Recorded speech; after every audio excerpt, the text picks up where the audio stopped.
नमस्कार दोस्तों, आप सभी को रक्षाबंधन पर्व की हार्दिक शुभकामनाएं। आज मैं आपके सामने रक्षाबंधन का महत्व की कहानी सुनाने जा रही हूँ। तो आपको अच्छी लगे तो लाइक, कमेंट, सब्सक्राइब ज़रूर करना। Thank you. इस वीडियो के माध्यम से रक्षाबंधन के पर्व के बारे में बताया जाएगा, तो आप सुनिए। भारत विविधता में एकता का प्रतीक है, जहाँ हर त्यौहार का अपना महत्व और विशेषता है। इन्हीं त्योहारों में से एक है रक्षाबंधन, जिसे भाई बहन के पवित्र रिश्ते का प्रतीक माना जाता है। रक्षाबंधन का पर्व न केवल हिंदू धर्म में बल्कि पूरे भारतीय समाज में एक महत्वपूर्ण स्थान रखता है। यह पर्व भाई और बहन के बीच अटूट अटूट प्रेम, विश्वास और सुरक्षा के बंधन को और भी मजबूत बनाता है। रक्षाबंधन का क्या अर्थ है? रक्षाबंधन का अर्थ है सुरक्षा और बंधन। बंधन का अर्थ है बंधन। इस प्रकार रक्षाबंधन का अर्थ है सुरक्षा का बंधन। इस दिन बहनें अपने भाइयों की कलाई पर राखी बांधती हैं और उनकी लंबी उम्र, खुशहाली और समृद्धि की कामना करती हैं। बदले में भाई अपनी बहन को हर संकट से बचाने और उनकी हर स्थिति में रक्षा करने का वचन देते हैं। रक्षाबंधन केवल राखी बांधने का एक त्यौहार नहीं है, बल्कि यह भाई बहन के बीच का प्रेम, स्नेह और आपसी समझ का प्रतीक है। रक्षाबंधन की पौराणिक कथाएं। रक्षाबंधन के त्यौहार के पीछे कई पौराणिक कथाएं जुड़ी हुई हैं। इनमें से कुछ कथा इस प्रकार है। द्रौपदी और कृष्ण। महाभारत के समय की यह कथा अत्यंत प्रचलित है।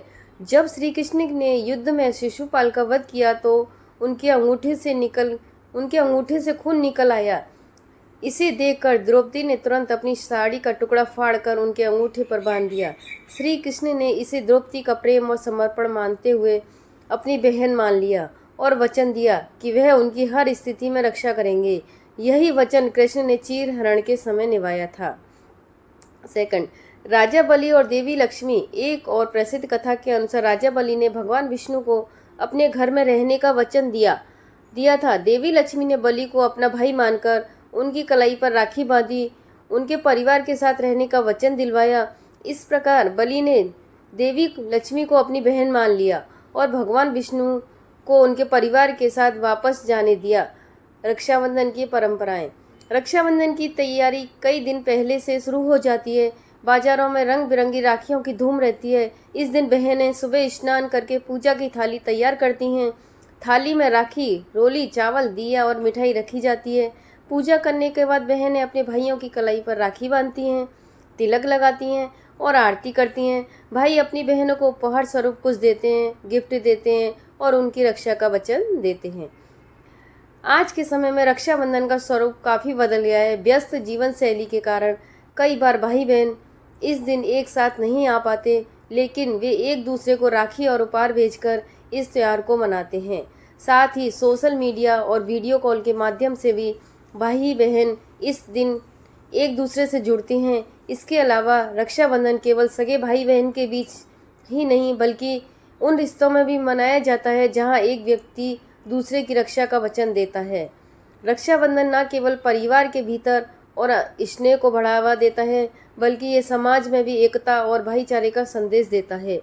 ये त्यौहार हमें यही सिखाता है कि हम सभी को एक दूसरे की सुरक्षा, खुशहाली की चिंता करनी चाहिए। रक्षाबंधन के दिन विशेष रूप से भाइयों को ये जिम्मेदारी सौंपी जाती है कि वे बहनों की रक्षा करें, लेकिन व्यापक दृष्टिकोण में यह हर व्यक्ति की जिम्मेदारी है कि वह अपने परिवार और समाज और देश की सुरक्षा के लिए तैयार रहे। आज के समय में पर्यावरण सुरक्षा एक बड़ा मुद्दा है। हमें रक्षाबंधन जैसे त्योहारों को मनाने में भी इसे ध्यान में रखना चाहिए। हम कोशिश करते हैं कि राखी पर्यावरण अनुकूल सामग्री से बनी हो। इसके अलावा इस दिन पेड़ पौधों को रक्षा सूत्र बांधकर पर्यावरण की रक्षा का संकल्प भी लिया जाता है। इस तरह हम अपने पारंपरिक त्योहारों को मनाते हुए पर्यावरण के प्रति अपनी जिम्मेदारी भी निभा सकते हैं। रक्षाबंधन का पर्व हम एक दूसरे के प्रति प्रेम, सम्मान और सुरक्षा का बंधन जोड़ने की प्रेरणा देता है। ये त्यौहार सिर्फ एक धार्मिक अनुष्ठान नहीं है, बल्कि यह एक सामाजिक संदेश भी देता है कि हम सभी को एक दूसरे के प्रति समर्पित रहना चाहिए।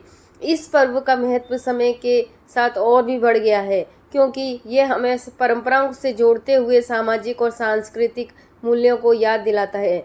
रक्षाबंधन का यह त्यौहार न केवल भाई बहन के रिश्ते को मजबूती प्रदान करता है, बल्कि यह हमें एक समाज के रूप में एकजुट रहने और एक दूसरे की रक्षा करने का संकल्प भी देता है। इसलिए इस दिन रक्षाबंधन पर हम सब मिलकर इस पवित्र बंधन का सम्मान करें और इसे एक नई दिशा में ले जाने का प्रयास करें। कहानी कैसी लगी? अच्छी लगी तो लाइक कमेंट शेयर ज़रूर करें।